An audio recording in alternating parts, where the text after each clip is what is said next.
ఎంతో ఆరోగ్యకరమైన నువ్వుల లడ్డూలు షాప్లో కాకుండా మన ఇంట్లో ఇలా ఒకసారి ట్రై చేసి చూడండి.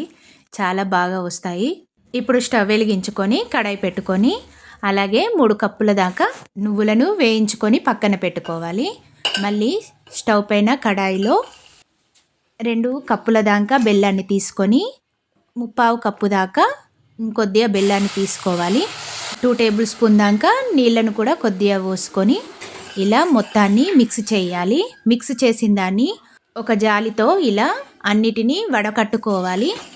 ఇప్పుడు పాకం ముదురు అయిన తర్వాత ఒక గిన్నెలో ఇలా చేసుకొని ఉండలా వచ్చి గట్టిగా అయినప్పుడు స్టవ్ ఆఫ్ చేసి వీటిని పోసుకోవాలి. వేసుకొని ఒక్కసారి మిక్స్ చేసుకొని చేతికి కొద్దిగా పదన తగిలించుకుంటూ కొద్దిగా వేడిగా ఉన్నప్పుడే ఉండల్లా చుట్టుకుంటే సరిపోతుంది. మనకు ఎంతో శక్తినిచ్చే నువ్వుల లడ్డూలు రెడీ అయినట్లే. ఈ వీడియో నచ్చినట్లయితే please subscribe to my channel.